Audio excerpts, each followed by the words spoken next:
Situation in the Middle East, including the Palestinian question. The agenda is adopted.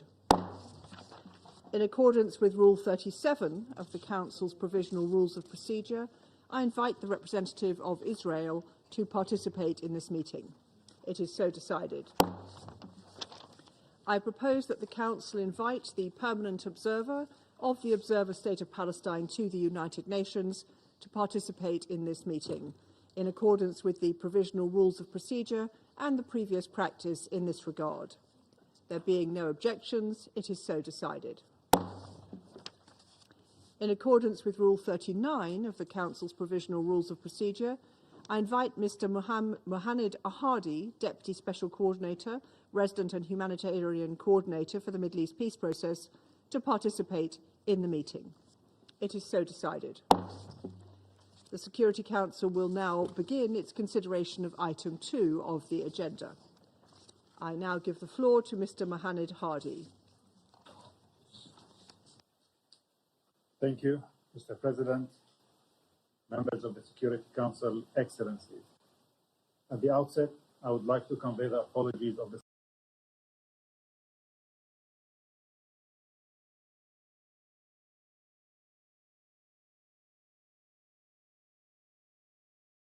the Security Council on the dynamics unfolding in Gaza, the occupied West Bank, and the broader region.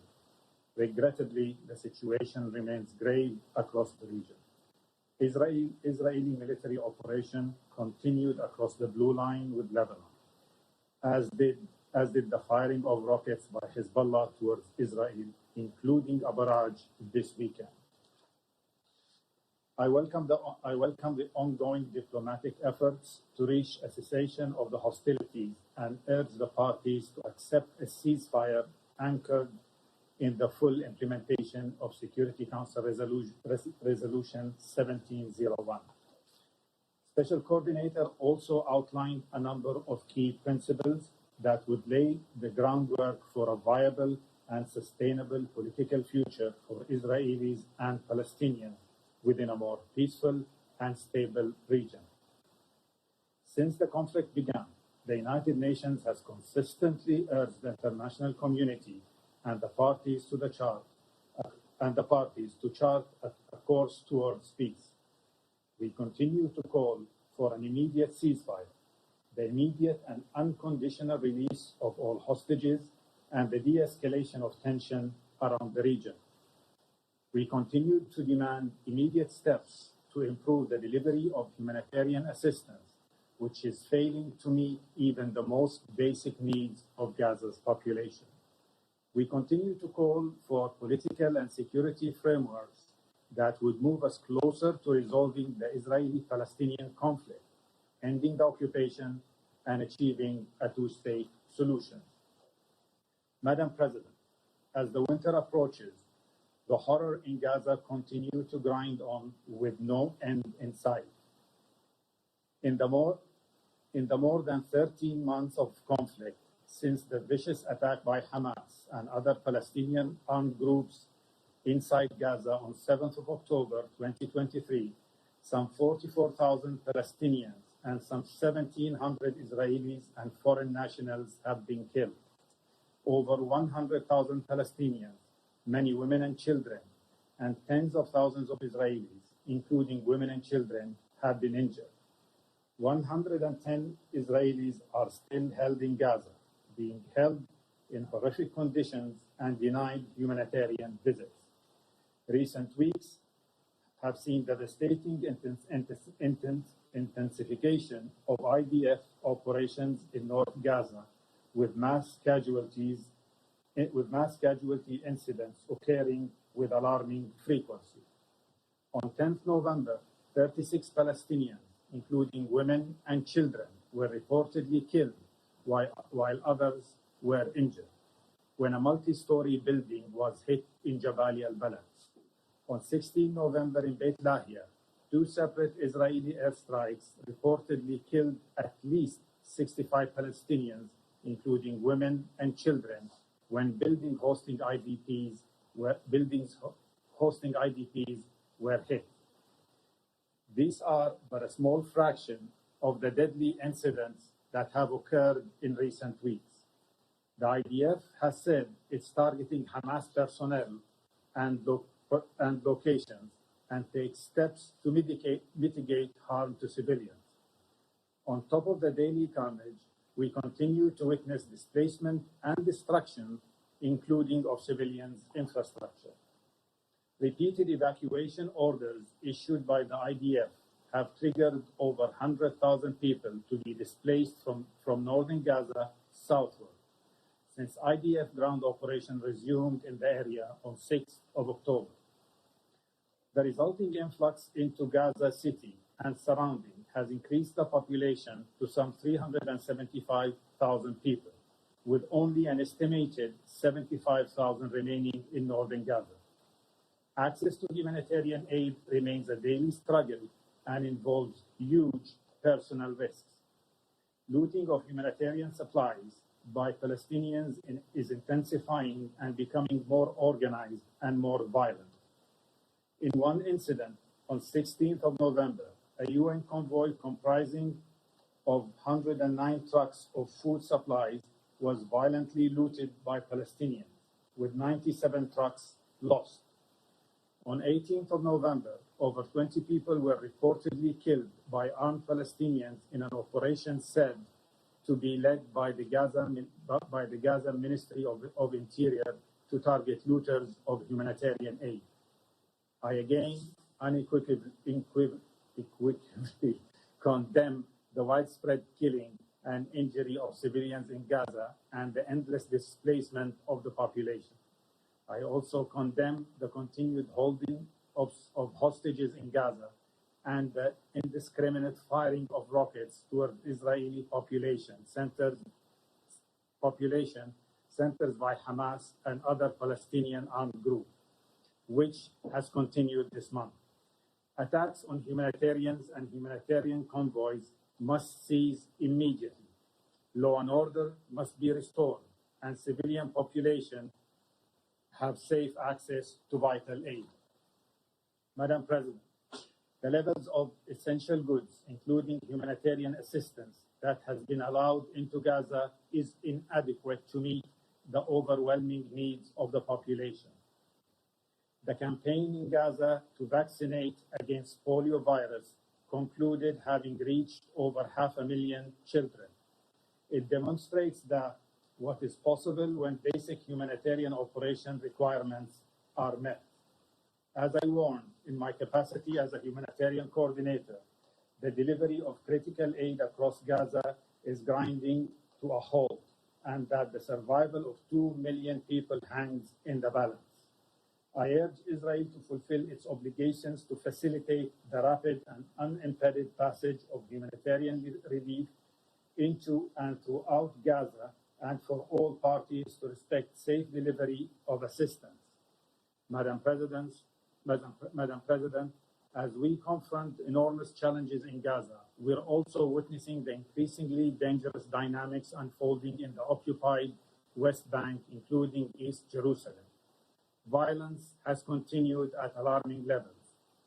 During the reporting period, 32 Palestinians were killed, mostly in the context of ISF operations and clashes with armed Palestinians, including in Area A. The IDF says they are targeting Palestinians militants. While shooting and ramming attacks by Palestinians continued, no fatalities were reported in the occupied West Bank of Israel. Israeli settlers and other civilians also continued to attack Palestinian communities in the West Bank, many in the context of the olive harvest, while Palestinian attacks on Israelis also continue.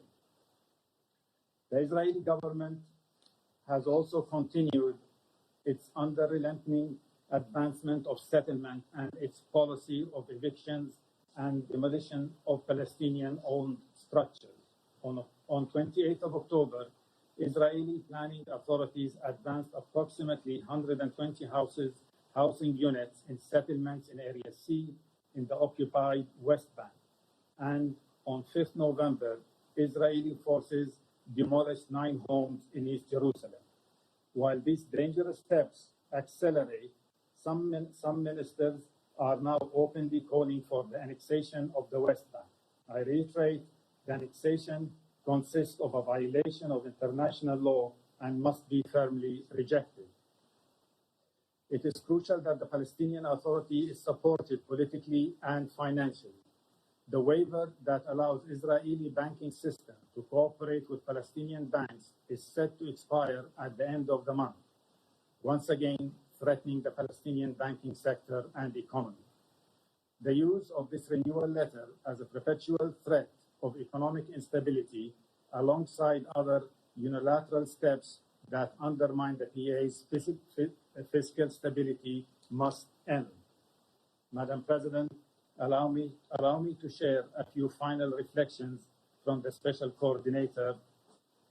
Developments across occupied Palestinian territory, both Gaza and the West Bank, including East Jerusalem, suggest we are at imminent risk of losing the frameworks we have been operating under since 1967 and 1973, when the Security Council adopted the resolution aimed at laying the foundations for a just and lasting peace. We must never allow for a repeat of the 7th October Hamas attacks and their aftermath. We must treat Gaza and the West Bank as a whole, integral to the vision of an independent Palestinian state, and avoid repeating the political and administrative divides of the past. We must preserve and strengthen the Palestinian Authority and its institutions. We must create the space for a political solution, not a violent one. If the forces seeking to undermine a two-state solution are successful, the collapse of the relevant principles and institutional structures will have a ripple effect that could spread far beyond the Middle East. The United Nations and this office, UNSC, in particular, has a critical role to play in protecting and promoting the very frameworks the international community and the parties themselves have identified as the basis for a more peaceful and secure future. But this requires renewed support from the international community, particularly from the region, to create the enabling conditions for diplomacy to be effective. We need a ceasefire. We need to get the hostages out. We need lifeline-saving support to be delivered safely now, and we need to ensure the long-term safety and security of the Palestinians and the Israelis. Thank you. I thank Mr. Hadi for his briefing, and I now give the floor to those council members who wish to make statements. I give the floor to the representative of the United States. Thank you, Madam President, and thank you, Deputy Coordinator Hadi, for your briefing. The United States remains opposed to proposals to annex the West Bank or construct Israeli settlements in Gaza, which, if implemented, would be inconsistent with international law, sow the seeds of further instability, and create new obstacles to Israel's full integration into the region. We are also deeply concerned by increasing extremist settler violence in the West Bank. Recent incidents include those in Jurat al-Kil, near Hebron, where Palestinians were attacked by scores of extremist settlers who damaged property, assaulted civilians, and released dogs to attack residents. In the Palestinian village of Jalud, south of Nablus, dozens of extremist settlers reportedly killed livestock, attacked homes, and set fire to vehicles. We are concerned increased attacks also are preventing Palestinians from harvesting their olive crops. Beyond causing intense suffering for Palestinians, these attacks threaten Israel's security, make the realization of a two-state solution more difficult, and undermine the prospects for regional peace and stability.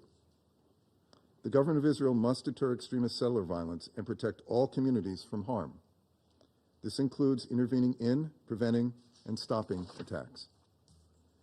We urge the relevant authorities to do everything possible to de-escalate tensions and hold all perpetrators of violence accountable, no matter the background of the perpetrator or victim. Since February, the United States has sought to promote accountability by imposing sanctions on 17 individuals and 16 entities for their actions to undermine peace, security, and stability in the West Bank.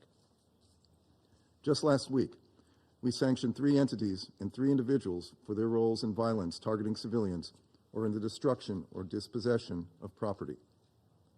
Among these designated entities is Amana, the largest organization involved in settlement and illegal outpost development in the West Bank, and its subsidiary, Binyane Bar Amana.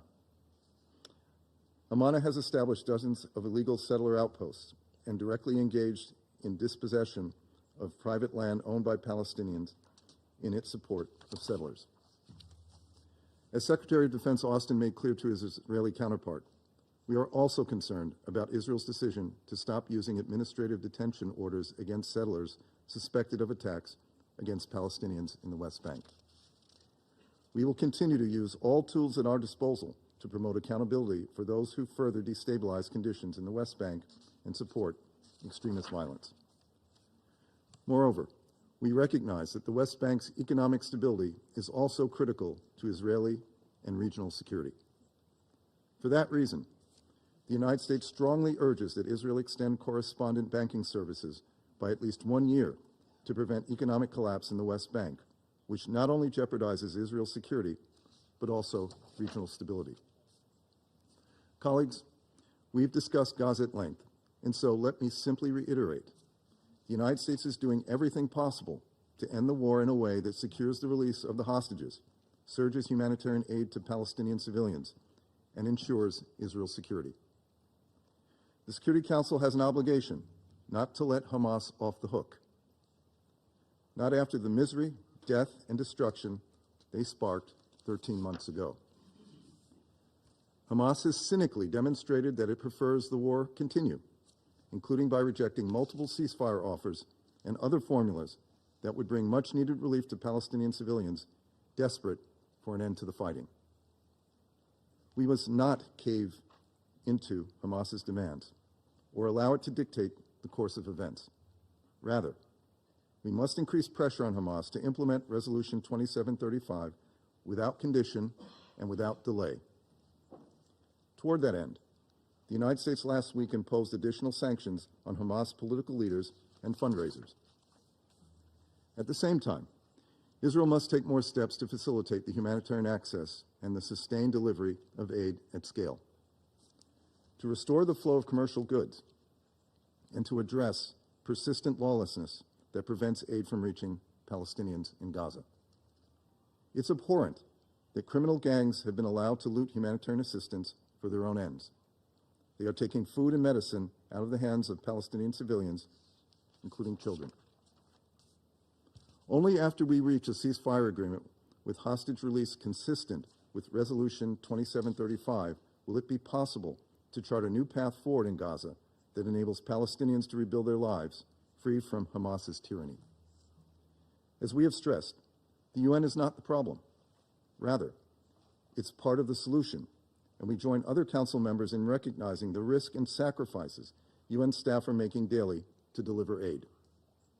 It's vital that Israel and relevant UN entities find productive and proactive solutions, including on regarding UNRWA, so they can get more life-saving assistance delivered to people in need. At the same time, the United States fundamentally rejects the International Criminal Court's decision to issue arrest warrants for senior Israeli officials. We have been clear that the ICC does not have jurisdiction over this matter, and we are deeply concerned by the prosecutor's rush to seek arrest warrants, as well as troubling process errors that led to this decision. Moreover, this decision does not make the pursuit of peace any easier. We have an opportunity for a political settlement that provides a better future for Israelis and Palestinians. But only if we pressure Hamas, and only if we do not waver in our commitment to a two-state solution. The United States will continue to support diplomacy on the ground and to encourage steps to alleviate the tremendous suffering of Palestinian civilians in Gaza who did not start this conflict and are relying on all of us to help end it. Thank you, Madam President. I thank the representative of the United States for their statement, and I now give the floor to the representative of Malta. Thank you, Madam President, and I also thank Deputy Special Coordinator Hadi for his sobering briefing. Malta remains deeply concerned about the ongoing war in Gaza and the unprecedented humanitarian catastrophe it has fomented. Civilians continue to suffer as the prospects for peace grow ever dimmer. We deeply regret that this Council's efforts to adopt a resolution to end the hostilities were once again vetoed last week. We said it on that day, and we will say it again. The draft resolution, co-penned by the E10, represented the bare minimum of what is needed to begin to address the desperate situation on the ground. We reiterate our unequivocal demand for an immediate, unconditional, and permanent ceasefire across Gaza and the broader region. We also reiterate our demand for the immediate and unconditional release of all hostages held by Hamas and other armed groups since the horrific terror attacks of 7 October. It is equally critical that a ceasefire be accompanied with unhindered and sustained humanitarian access to deliver aid at scale required to address the population's critical needs. Following the developments of recent days, as a firm and committed supporter of the ICC, Malta will abide by its obligations as a party to the Rome Statute. President, Gaza continues to be subjected to incessant bombardments by Israel. This dire situation has been exacerbated by the denial of humanitarian aid. Basic and essential food and health systems have collapsed, and widespread displacement and catastrophic living conditions are prevalent. The risk of famine in North Gaza grows with each day that humanitarian aid is denied. Malta urges Israel to lift all restrictions hindering humanitarian aid from being distributed into and throughout Gaza, and calls for the immediate restoration of humanitarian access. The forced displacement of civilians, including women and children, must end, and all efforts should focus on facilitating the return of civilians to their homes. Moreover, Malta unequivocally condemns all targeting of civilians and civilian infrastructure. All parties must uphold the principles of international law, including international humanitarian law. In this vein, we stress that attacks targeting humanitarian workers and UN personnel are unacceptable. In the West Bank, including East Jerusalem, settlement expansion, settler violence, and the dispossession of Palestinian communities continue. This further destabilizes the region, entrenches the illegal occupation, and undermines the prospect for a two-state solution. We call on Israel to reverse these actions and to respect and abide by international law.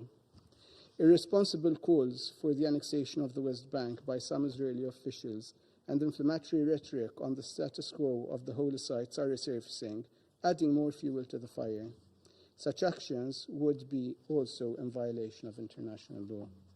We recall the ICJ advisory opinion of 19 July that clearly stated that Israel's presence in the occupied Palestinian territory is unlawful and must end as soon as possible. Malta condemns any attempts to abrogate the 1967 agreement between Israel and UNRWA or to obstruct the agency's capacity to implement its mandate. We call upon Israel to rescind these legislative actions. The agency is irreplaceable in providing essential support to Palestinian refugees and ensuring regional stability. UNRWA is the last remaining lifeline for many Palestinians. It must be strengthened, and its personnel must be protected. Without significant de-escalation and the re-establishment of a credible political framework, Israeli-Palestinian peace will remain elusive. Malta urges parties to rapidly de-escalate and fully commit to diplomacy, including on the gravely worrying situation along the Blue Line and in Lebanon. Those with influence on the parties must exert it in the direction of peace. An effective political framework must be accompanied with support for a revitalized Palestinian Authority which integrates Gaza and the West Bank and makes part of a sustainable recovery plan for Gaza. The key to a durable peace lies in the fulfillment of Palestinian aspirations for statehood and self-determination, while also ensuring robust guarantees for Israel's security. In conclusion, Madam President, Malta remains steadfast in its commitment to a credible and irreversible two-state solution along the pre-1967 borders and in line with Security Council resolutions and internationally agreed parameters. This is the only viable path to a just and lasting peace. I thank you. I thank the representative of Malta for their statement, and I now give the floor to the representative of Japan. Thank you, Madam President. I also thank Deputy Special Coordinator Hadi on behalf of Mr. Westland for his informative updates. At the outset, Japan reiterates its unequivocal condemnation of the brutal attacks of terror by Hamas and others on October 7th last year. Since then, this Council has had numerous meetings on the Palestinian issues, including 3 within the past week. Frankly, we are running out of the words to explain the agony in Gaza, especially in the north. Recently, UNRWA Commissioner General Lazzarini stated Gaza is post-apocalyptic environment, a word that means after the end of the world. A situation like that is truly unthinkable. And then what next? We must bring an end to this nightmare. To do so, an immediate ceasefire and the release of all remaining hostages are urgently needed, as the E10 called for in its draft resolution last week. Japan continues to support the diplomatic efforts on the ground to conclude that deal. Meanwhile, famine is imminent, and so many displaced people are living in makeshift tents as winter approaches. Hospitals are still being attacked, and health systems are on the verge of collapse. Safe and unhindered access to humanitarian relief must be guaranteed. Civilians, including aid workers and medical personnel, must be protected. More broadly, international law, including international humanitarian law, must be respected. Any efforts to internationally block the delivery of critical life-saving assistance to the civilian population in Gaza is unacceptable. UNRWA's role has never been more crucial, but the clock is ticking on the implementation of the 2 laws that would have a devastating impact on UNRWA and those who depend on the agency. A concerted international effort is imperative to avoid that. At the same time, UNRWA should continue to take steps to ensure its neutrality. Madam President, the Middle East is facing heightened risk of full-scale regional conflict. In the shadow of Gaza, violence is unfolding in the West Bank. Daily exchanges of fire continue across the Blue Line. Intense aerial bombardment in Lebanon, including in dense populated areas, has affected millions of innocent civilians. We renew our call for the full implementation of Resolution 1701 and fully support ongoing diplomacy to realize an immediate ceasefire in Lebanon. Madam President, the peaceful coexistence of Israel and Palestine is the only viable pathway to a safe, stable and prosperous Middle East. However, an Israeli minister has recently made a concerning remark on plans for annexation of the West Bank. Such a plan must not be carried out. We also reject any attempt at a demographic or territorial change in the Gaza Strip, including any actions that would reduce its territory. Japan reiterates its unwavering commitment to the vision of the 2-state solution and is against any attempt which ruins the prospect for the 2-state solution.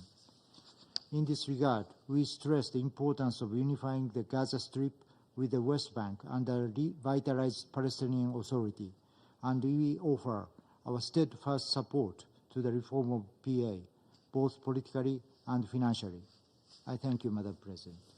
I thank the representative of Japan for their statement, and I now give the floor to the representative of the Russian Federation. Спасибо, госпожа председатель. Thank you, Madam President. Благодарим заместителя We thank спецкоординатора the Deputy и Special гуманитарного Coordinator координатора and по the Ближнему Humanitarian Востоку Coordinator for the Middle Muhanada East, Hadi Muhanad Hadi, за обстоятельный for брифинг a по thorough ситуации в briefing on регионе. the situation in the region.